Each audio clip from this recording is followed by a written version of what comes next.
வீரப்பன் அவர்கள் தமிழக அரசியல்ல ஒரு மிகப்பெரிய ஒரு வரலாறு அப்படின்னு சொன்னா நம்ம காலகட்டங்களில் நம்ம யாரை பார்த்துருப்போம் அப்படின்னு பார்த்தீங்கன்னா அது உண்மையோ கசப்போ அது வேற விஷயம். இன்னைக்கு நரேந்திர மோடி அவர்களுக்கு பார்த்தீங்கன்னா அமித்ஷாவை விலக்கிட்ட நரேந்திர மோடி அவர்களை பார்க்க முடியாது. அதே மாதிரி அம்மையார் ஜெயலலிதா இருந்த காலகட்டத்தை அதையும் நம்ம பார்த்துருப்போம். இப்போ உள்ள இளைஞர்கள் பார்த்துருப்பீங்க. சசிகலா அம்மையார் கருத்து முரண்பாடுகள் ஏற்பட்ட பிறகு இருக்கலாம். பட் இருந்தாலும் சசிகலா எம்ஜிஆர் ஜெயலலிதா அவர்கள் பெற்றா சசிகலா அப்படின்ற மாதிரி அவர் சொல்லுவாங்க இந்த காலகட்டங்களில். ஆனால் ஐயா ஆர்.எம். வீரப்பன் அவர்கள் இப்போ இந்த டாக்குமெண்ட்ரியில் பார்த்தீங்கன்னா பல அறிஞர்கள், வரலாற்று ஆய்வாளர்கள், அதாவது எம்ஜிஆர் அவர்களோட பயணித்தவர்கள்லாம் வந்திருந்தாங்க, பேசியிருந்தாங்க. ஐயா ஆர்.எம். வீரப்பன் அவர்களோட பயணித்தவர்கள், சூப்பர் ஸ்டார் கமல்ஹாசன் அவர்கள், இப்படி பெரிய பெரிய ஜாம்பவான்கள்லாம் பேசிட்டாங்க. அதுக்கு மீறி சொல்கிறதுக்கு, ஏன்னா இது ஒரு பெரிய வரலாறு, அவங்க சில விஷயங்களை பதிவு பண்ணியிருப்பாங்க. ஆனால் அவரை பற்றி ஒரு சில விஷயங்கள் சொல்லணும் அப்படின்னா, நாம் படித்த வரலாறின் அடிப்படையிலும் நான் சிறு வயதில் அரசியலில் பார்த்த விஷயங்கள், பத்திரிகை துறைக்கு வரும்போது ஐயா அமைச்சராக இருந்தார். 90களில் நம்ம தினமலர் பத்திரிகையில் வரும்போது அவர் அமைச்சராக இருந்தார். அந்த காலகட்டங்கள் ப்ரெஸ் மீட் அட்டன் பண்ணியிருக்கோம். அவரோட பேசக்கூடிய வாய்ப்புகள்லாம் இருந்திருக்கு. அதை நேரில் பார்த்ததுனால நம்ம சில விஷயம் என்ன, இப்போ ஒரு விஷயம், நம்ம ஒரே ஒரு விஷயத்தை மட்டும் நான் சொல்லி முடிச்சுக்கிறேன். வெறும் 10, 18, 19 வயசு ஒரு பையன் இப்போ இந்த பக்கம் நிற்கிறான்னு வைங்களேன், நம்ம என்ன யார தம்பி யாரை பக்கம் வந்திருக்க அப்படின்ற மாதிரி தான் பார்ப்போம். அவரை விட சீனியராக இருக்கிறவர்கள் அப்படித்தான் ஒரு 18 வயது இளைஞனை பார்ப்போம். ஆனால் ஒரு 17, 18 வயது இளைஞன் தமிழகத்தில் மிகப்பெரிய ஆளுமையாக இன்றும் வரலாறு பேசிக் கொண்டிருக்கக்கூடிய, கிட்டத்தட்ட 70, 80 வருடங்களாக இன்றும் நம்முள் வாழ்ந்து கொண்டிருக்கக்கூடிய தந்தை பெரியார் அவர்கள் இன்றும் வரலாறாக இந்திய வரலாற்றிலே பல விஷயங்களை புரட்டி போட்ட அந்த வரலாறு ஒரு இளைஞர் 18, 19 வயசுல உள்ள ஒருத்தரை பார்த்து அவரை கரெக்டா பிக்கப் பண்ணி அவரை தன்னுடைய உதவியாளராக, அவருக்கு வயசு எத்தனை 70, 80, அந்த காலகட்டங்களில் ஒருத்தரை கரெக்டாக ஐடென்டிஃபை பண்ணி தூக்குறாரு அப்படின்னா அவர் எவ்வளோ பெரிய அதாவது ஐயா ஆரம்பி அவர்கள் பொறுத்தளவுக்கு பார்த்தீங்கன்னா ஒரு பெரிய ஒரு ஃபிகர்லாம் கிடையாது. ஒரு 5 அடி 6 அடி உருவம், அப்படியே பாஜானு பாகவான உருவம், அப்படியே செக்க செவேர்னு அப்படி சுண்டி விட்டார தவிர மாதிரியான ஒரு ஃபிகர் கிடையாது. நம் தமிழர்கள் எப்படி இருப்பாங்களோ மிக சாதாரணமாக ஒரு கிராமத்து இளைஞரை போல தோற்றமுடையவர். ஆனால் அவரை எப்படி ஐடென்டிஃபை பண்ணி பெரியார் தூக்கியிருக்காரு பாருங்க. அது மட்டும் இல்லாமல் 2 வருடத்தில் பேரறிஞர் என்று நீங்கள் பார்த்தீங்கன்னா அமெரிக்காவில் இன்று வரைக்கும் அண்ணாவை பற்றி பேசி கொண்டிருக்கிறார்கள் பல பல்கலைக்கழகங்களில். அவர் என்ன பண்ணாருன்னா 2 வருஷத்தில் எனக்கு அவரை கொடுக்குறீங்களா, யார ஆர்எம்இ அவர்களை ஒரு 20 வயது இளைஞரை பெரியார்கிட்ட சொல்லி அவரை என் கூட நான் வச்சுக்கிட்டுமா ஏன்னு சொல்லி அவருடைய பத்திரிகைக்கு ஆசிரியர், எத்தனை 20 வயசுல ஒரு பத்திரிகைக்கு ஆசிரியர், அதுவும் யாரு ஜாம்பவான் அண்ணா மாதிரிலாம் ஒரு பேரறிஞர். இன்றைக்கு வரைக்கும் அவருடைய ஒவ்வொரு வார்த்தையும் அவர் நாடாளுமன்றத்தில் பேசினதும் தமிழக அரசியலில் செய்தது நாம் வழிகாட்டியாக அவரை ஏற்றுக்கொண்டிருக்கிறோம். அவர் யாரை பார்க்குறாரு, 20 வயது சிறுவனை பார்த்து பெரியார்கிட்ட சொல்றாரு எனக்கு அவரை கொடுக்குறீங்களா அப்படின்னு. அப்ப எவ்வளவு பெரிய ஒரு அறிவுஜீவியாக அந்த சிறு வயதுல அவர் இருந்திருக்க முடியும்னு நினைச்சு கற்பனை கூட செய்து பார்க்க முடியல. அதுக்கப்புறம் எம்ஜிஆர் டிசைன் பண்றாரு. இப்பெல்லாம் நம்ம பார்த்தோம் அப்படின்னா, இப்ப நம்ம யூடியூப் சேனல் இருக்கு, எனக்கும் ஒரு சேனல் இருக்கு, நான் பத்திரிகையில் ஒரு கிட்டத்தட்ட 35 வருடங்கள் பணியாற்றிருக்கேன், செய்தி தலைமை ஆசிரியராக இருந்திருக்கேன் டிவி சேனல். ஆனா பாத்தீங்க அப்படின்னா இளம் வயதுல 20, 22 வயதுல இவ்வளவு சாதனைகளை படைத்த ஒரு மனிதன் என்ன பண்றாருன்னா, அடுத்து எம்ஜிஆர் என்கிற மாமனிதனை டிசைன் பண்றாரு. எப்படி டிசைன் பண்ணாருன்னா, இவருக்கு ஒரு மனிதன் எப்ப வெற்றி பெறுவானா நமக்கு என்ன தெரியும் அப்படின்றதை உணர்ந்தவர்கள் தான் மிகப்பெரிய ஞானிகளாகவும் தலைவர்களாகவும் வர முடியும். அந்த மாதிரி உணர்ந்து என்ன பண்றாரு, இவர் நடிக்க முடியாது, ஆனா மிகப்பெரிய அறிவாளி, மிகப்பெரிய வசனகர்த்தா, மிகப்பெரிய ஒரு படத்தை வெற்றி படம் ஆக்குறது எப்படி, ஒரு ஹீரோவை எப்படி டிசைன் பண்ணலாம், ஒரு ஹீரோயின் எப்படி டிசைன் பண்ணலாம் அப்படின்ற தெரிந்த ஒருத்தர் என்ன பண்றாருன்னா எம்ஜிஆருக்காக தியாகம் பண்றாரு. ஏன்னா இவர்கிட்ட என்ன இல்லையோ அது எம்ஜிஆர்ட்ட இருக்கு, எம்ஜிஆர் அவர்கள்ட்ட என்ன குறைபாடு இருக்கோ அது இவர்கிட்ட இருக்கு. ஸோ இந்த 2 மலைகளும் சேர்ந்து என்ன பண்றாருன்னா இவரை டிசைன் பண்ணி தூக்குறாரு. ஒவ்வொரு படத்துலையும், ஒவ்வொரு டைலாக்லையும், ஒவ்வொரு காட்சி அமைப்புலையும் தூக்குனது மட்டும் இல்லாம இப்ப இன்னைக்கு நம்ம பார்த்துருக்கோம் 1 லட்சம் பேர் கூடுறாங்க, 50,000 பேர் கூடுறாங்கன்னு சொல்லி இன்னைக்கு சில அரசியல் கட்சிகள்லாம் துவங்கி இருக்கிறாங்க, அவங்க கூட எல்லாம் இருக்கிறாங்கல்ல. அன்னைக்கு 1947 இளைஞனா இருந்து உள்ள வந்தவர் என்ன பண்றாருன்னா, எம்ஜிஆர் அவர்கள் கட்சி ஆரம்பிக்கிறதுக்கு எல்லா டிசைன் பண்ணி, கொடி டிசைன்ல இருந்து எல்லாத்தையும் பண்ணி ஒரு மாநாடு 5 லட்சம் பேர் பங்கேற்கிறாங்க. எங்க மதுரையில் நடந்த மாநாட்டில் நாடோடி மன்னன் திரைப்படம், நாடோடி மன்னன் திரைப்படத்தில் எம்ஜிஆர் சொந்த தயாரிப்பு, அதெல்லாம் பெரியவங்களுக்கு எல்லாமே தெரியும், தெரிஞ்சவங்களுக்கு நான் சொல்ல வரல. அந்த படம் வெற்றி பெற்றால் மன்னன், தோல்வி அடைந்தால் நாடோடி அப்படின்ற நிலைமைக்கு எம்ஜிஆர் வந்து காயின் சுண்டி போடுற மாதிரி, ஒன்று தெருவுக்கு போறோமா இல்லை மன்னன் ஆகிறோமா அப்படின்னு. அதற்கு பின்புலத்தில் இன்னும் அந்த கதை, திரைக்கதை எல்லாத்தையும் பார்த்தது மட்டும் இல்லாமல் இணை தயாரிப்பா இருக்காங்க. படத்தை முடிக்க முடியல, திரு ரஜினிகாந்த் அவர்கள் சொல்லியிருப்பாங்க, லைட்டா டச் பண்ணிட்டு போயிருப்பாங்க. அந்த படத்தை முடிக்க முடியல, பணம் பத்தலை, 1 லட்ச ரூபாய் ஏதோ பத்தலை. அது ஒரு பெரிய தொகை அந்த காலத்தில். ஏவிஎம் செட்டியார் அவர்கள்ட்ட போய் கேட்குறாங்க ஆர்மி அவர்கள். கேட்கும்போது அவர் என்ன சொல்றாருன்னா, எம்ஜிஆர் வந்து கையெழுத்து போட சொல்லுங்க. ஏன்னா எம்ஜிஆர் சூப்பர் ஸ்டார், அப்போ அவருக்கு ஒரு வேல்யூ இருக்கு. அப்ப ஒருவரை உருவாக்கி அவர் மேல எவ்வளவு மரியாதையும் அன்பும் வைத்திருந்தால் அந்த கூட இருக்கிறவங்க அவங்களை எப்படி கடைசி வரைக்கும் கண்ணில் இமை மாதிரி பாதுகாத்திருக்காரு அப்படின்றது அது ஒரு உதாரணம். அப்ப இந்த பணத்தை கேட்கும் போது அவர் செட்டியார் அவர்கள் சொல்றாங்க, அவரை வந்து எம்ஜிஆர் வந்து கையெழுத்து போட சொல்லுங்க அப்படின்னு. ஆரம்பி சொல்றாரு சிரிச்சுட்டு. ஏன்னா செட்டியார் மிகப்பெரிய ஒரு மலை அவர் சினிமால.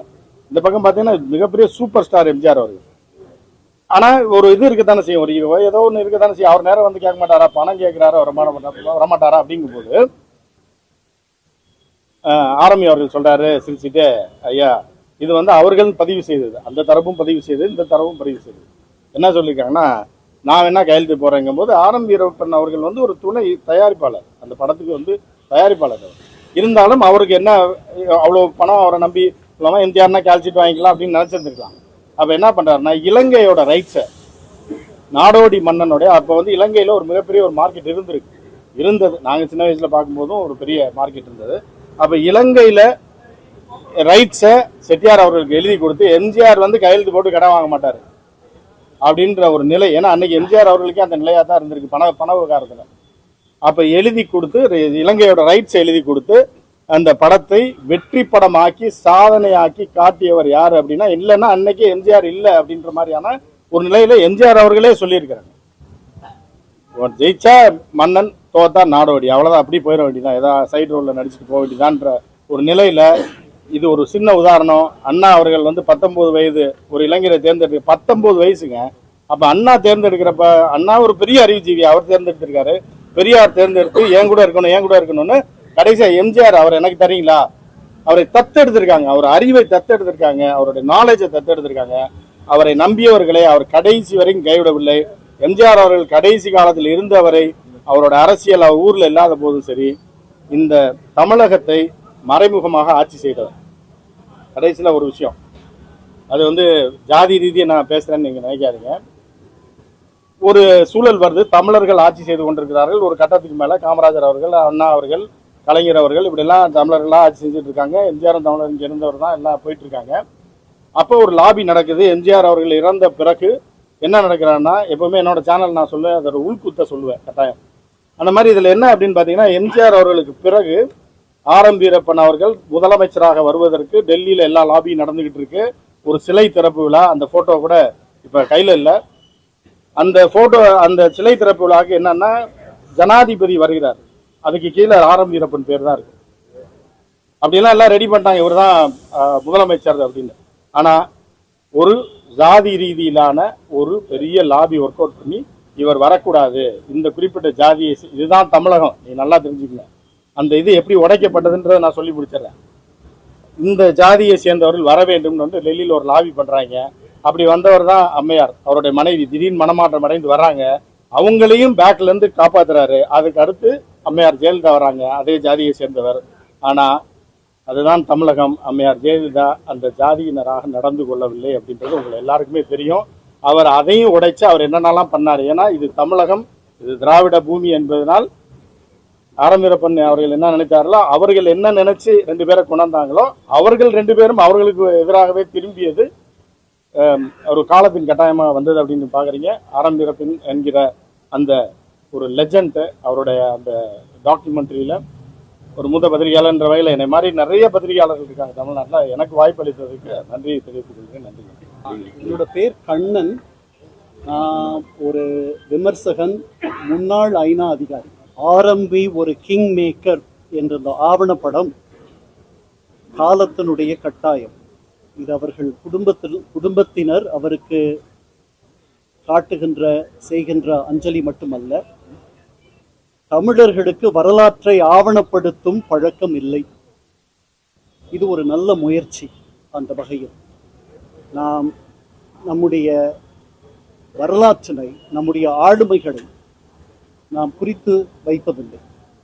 நமக்கு குடும்ப பெயர்களே ஒரு 3 தலைமுறைக்கு பிறகு மீண்டும் மீண்டும் பேரன் தாத்தாவனுடைய பெயரை எடுத்துக்கொள்ளும், மகனுடைய மூத்த மகன் பாட்டியினுடைய பெயரை எடுத்துக்கொள்ளும், மூத்த மகள் என்ற அளவில் ஒரு 3 தலைமுறைக்கு பிறகு, ஒரு 3 தலைமுறைக்கு அப்பால் தமிழர்களுக்கு அவர்களுடைய சொந்த குடும்பத்தையே தெரியாத அளவிற்குத்தான் தமிழகத்தில் வரலாறும், தமிழகத்தில் வரலாற்றை பதிவு செய்யும் ஒரு பழக்கமும் இவ்வளவு நாள் நமக்கு இருந்திருக்கு.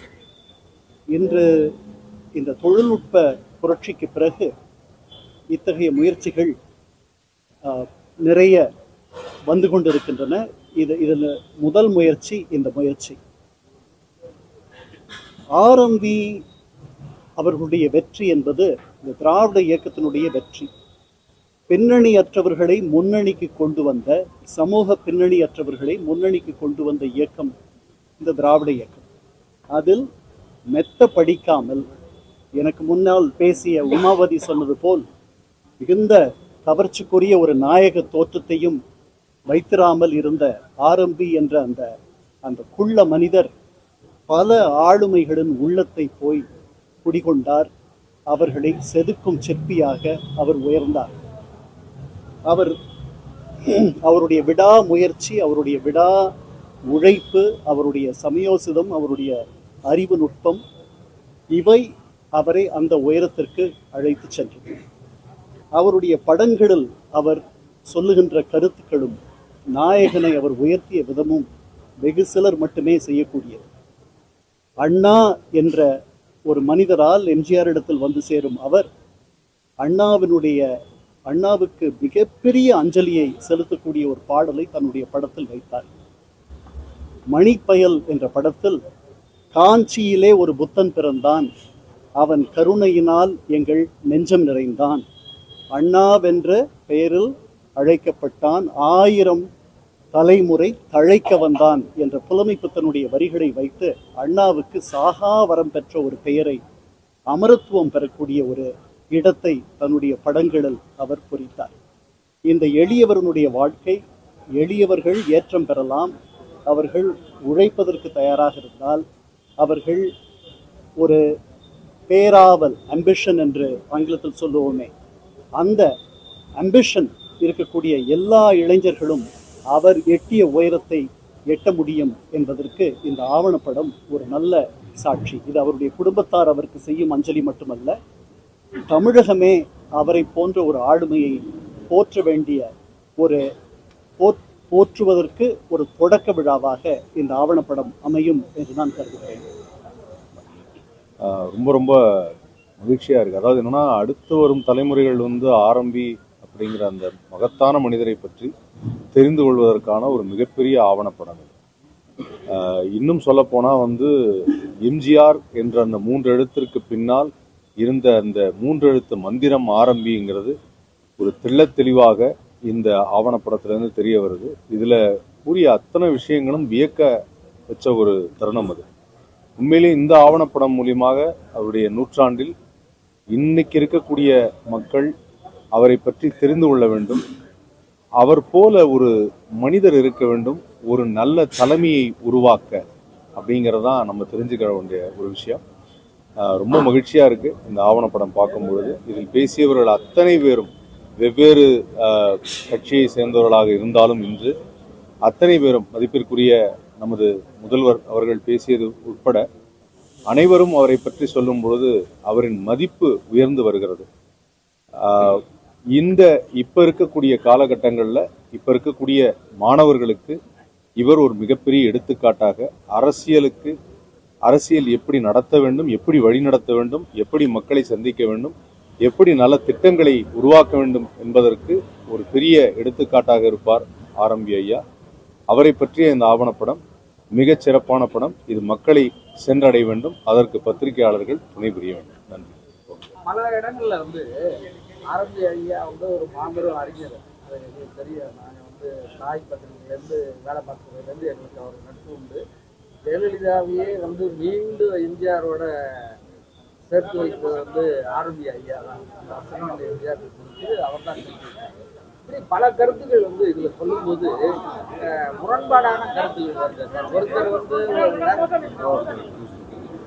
ஒருத்தர் ஒரு டைப்பா சொல்றாங்க, இன்னொருத்தர் அதை மறுக்கிற மாதிரி சொல்ற மாதிரிலாம் ஏன் ஒரே கருத்தை சொல்றேன் விதமா சொல்றாங்க. நான் தங்கராஜ் வீரப்பன் சத்யாமு சார்பா பேசுறேன். இந்த ஆவணப்படத்துல வேலை பார்த்ததுக்கும் இப்ப பார்த்து சப்போர்ட் பண்றதுக்கும் மிக்க நன்றி. அவர் கேட்ட கேள்விக்கு பதில், இது நாங்க ஸ்கிரிப்ட் பண்ணல, இது அன்ஸ்கிரிப்டட் வெர்ஷன். அன்ஸ்கிரிப்டட்னா நாங்க எழுதி கொடுத்து யாருமே பேசல, இது மனசுல இருக்கிறத அவங்கவுங்க அப்படியே பேசியிருக்காங்க. அதை நாங்க இப்ப கோர்வையா சேர்த்து பண்ணிருக்கிறது தான் அவர் டைரக்டரோட வேலை. அதனால நீங்க கேட்குற கேள்வி பேசினவங்க கிட்ட கேட்டா அவங்களுக்கு தாங்க பதில் கிடைக்கும்.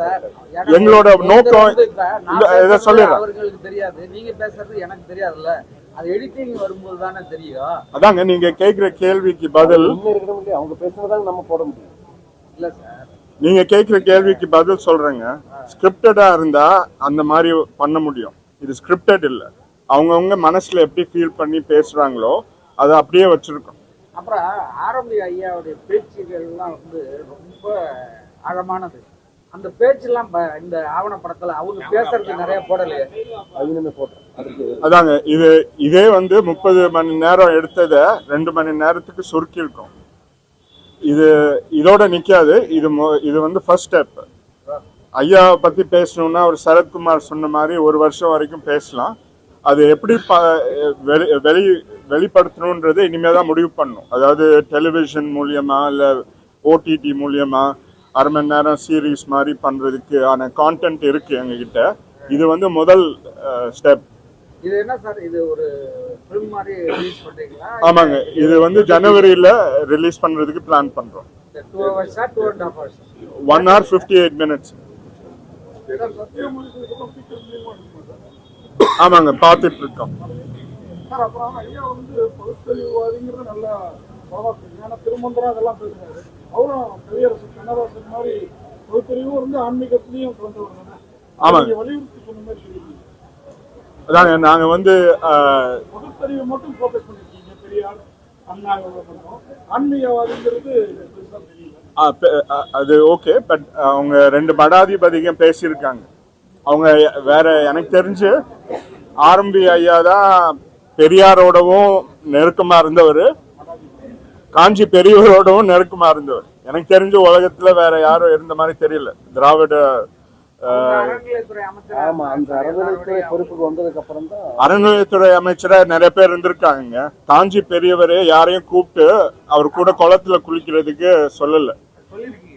நாங்க சொல்ல, அவங்க காஞ்சி மடாதிபதியே சொல்லியிருக்காரு. அதனால அதே போதும்னு நினைக்கிறோம். பட் இது இன்னும் வேணும்னா அதாங்க, இது நிறைய சேர்த்து சொல்லலாம். அது இதை பொறுத்து அதுக்கப்புறம் எப்படி ரிலீஸ் ஆயிட்ட அப்புறம் எப்படி பண்றதுன்னு பார்த்துட்டு பண்ணுவோம். ஆரம்பி ஐயாவுடைய வாரிசா இருக்கிறது இன்னைக்கு சத்யஜோதி தியாகராஜன். அவரை பத்தி ஒரு இடத்துல கூட போட்டோவையோ பேரையோ குறிப்பிடாது. காரணம் அது உங்க கருத்துங்க. சத்யஜோதி தியாகராஜன் அவரோட வாரிசுன்னு நீங்க சொல்றீங்க.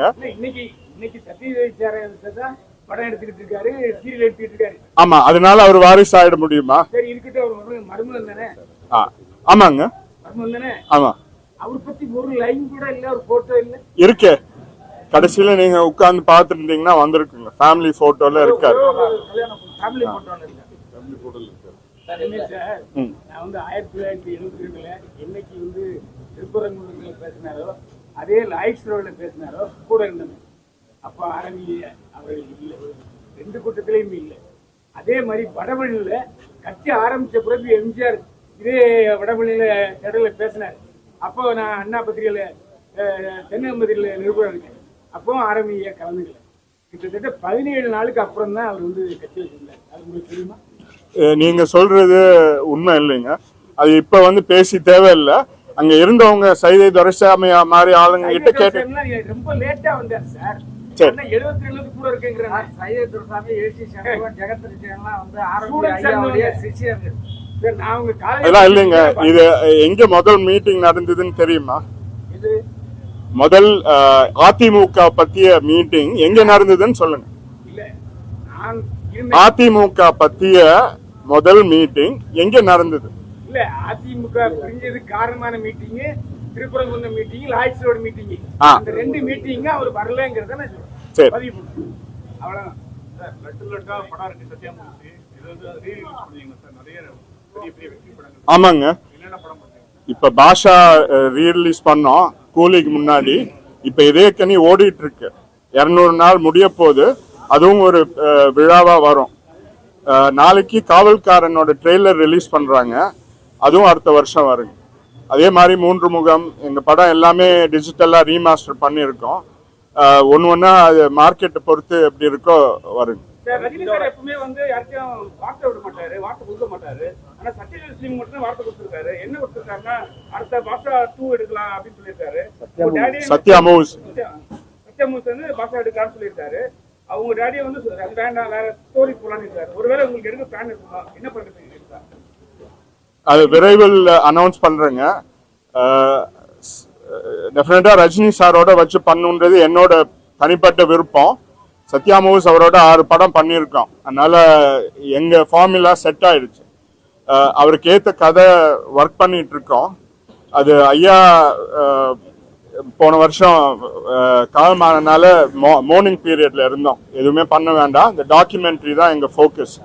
இதோட நோக்கமே இது ட்ரிபியூட் தான் முதல்ல. அடுத்தது ஜெனரேஷன்ஸ், ஃபியூச்சர் ஜெனரேஷன்ஸ்க்கு என்னன்றதை டாக்குமெண்ட் பண்ணும். அது மூலியமா என்ன ஆயிடுச்சுன்னா மறக்க கூடாத உண்மைகளும் மறையக்கூடாத உண்மைகளும் வெளிவந்திருக்கு.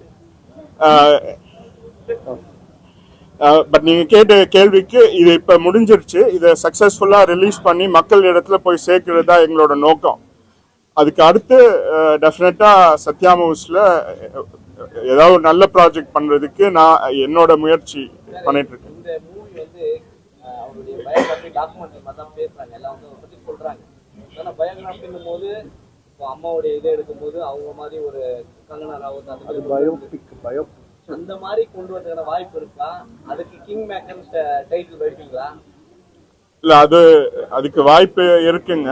அது கிரியேட்டிவ் ஒரு டைரக்டர் மாதிரி கதையாசிரியர் யாராவது நல்ல டீம் கிடைச்சா அது பார்க்கலாம்.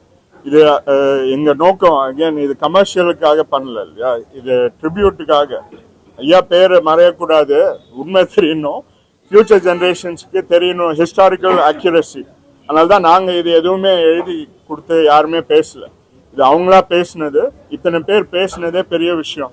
எனக்கு தெரிஞ்ச எந்த அரசியல் தலைவருக்கும் இல்லை தமிழ்நாடு திராவிட கட்சி தலைவருக்கும் ஆர்எஸ்எஸ்லேருந்து பிஜேபியிலேருந்து தமிழக முதல்வர் வரைக்கும் பேசியிருக்காங்க.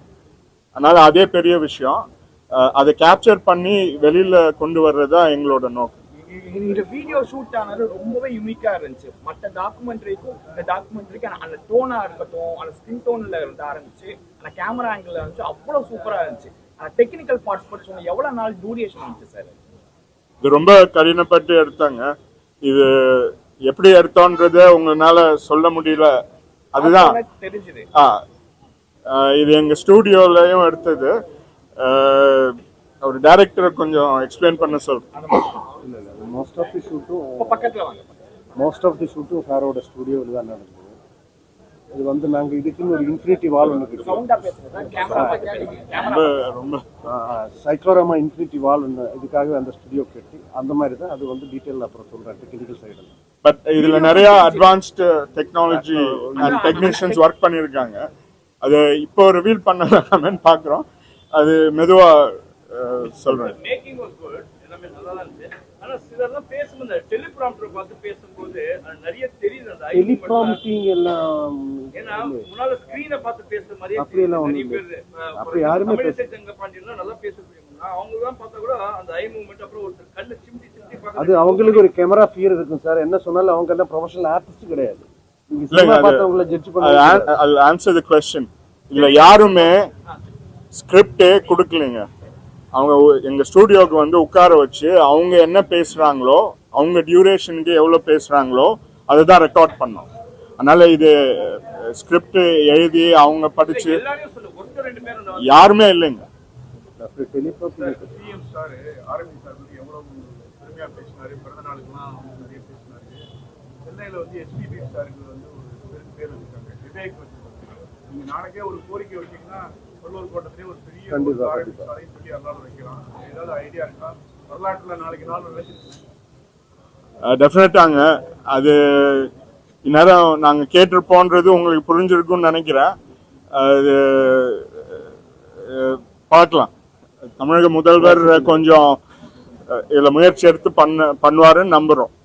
ஏன்னா நீங்க சொன்ன மாதிரி அந்த திருமலை பிள்ளையரோட ஐயா பேர் வைக்கிறதுக்கு நிறைய கோரிக்கைகள்லாம் நாங்களும் கொடுத்துருக்கோம், மிச்சவங்களும் கொடுத்துருக்காங்க.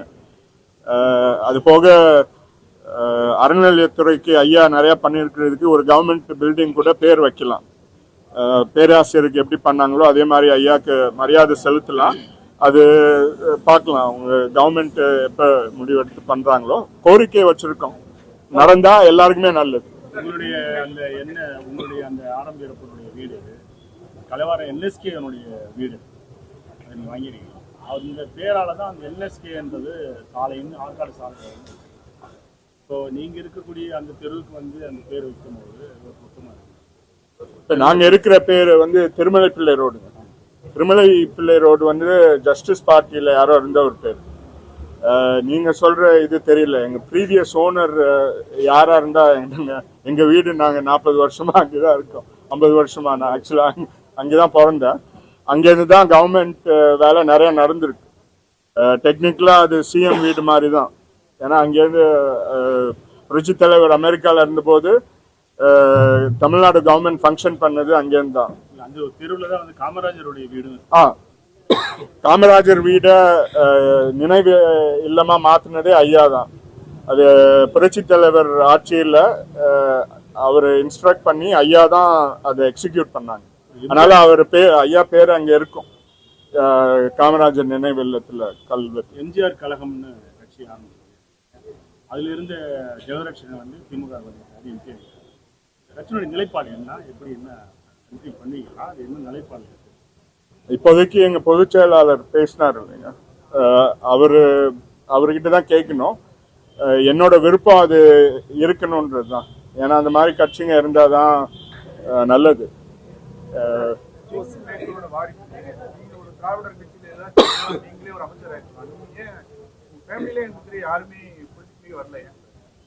அது எங்களுக்கு இன்ட்ரெஸ்ட் இல்லைங்க. ஏன்னா அது என்னோட பர்சனல் கருத்து. பாலிடிக்ஸ்ல ரொம்ப நல்லா இருந்தாலும் உருப்பட முடியாது. அது தமிழ்நாடு ஒரு எடுத்துக்காட்டு. அதனால நாங்கெல்லாம் படிப்புல முக்கியத்துவம் கொடுத்து அதிலே ஃபோக்கஸ் பண்ணிட்டோம். ஆனா தமிழ்நாடோட நன்மைக்காக எது நல்லா நடக்கணுமோ அது நடந்தா எங்களுக்கு நல்லது. அதனால இதோட நோக்கம்ன்றது அது இல்லை. பட் இதை பார்த்துட்டு இப்ப வர்ற ஒரு உமாபதி சார் சொன்ன மாதிரி இப்ப இருக்கிற தலைவர்களோ புதுசா வர்ற கட்சிகளோ இதை பார்த்து கத்துக்கிட்டு தமிழ்நாட்டுக்கு ஏதாவது நல்லது பண்ணணும்னு நினைச்சா நாங்க டெஃபினட்டா அதுக்கு சப்போர்ட் பண்ணுவோம்.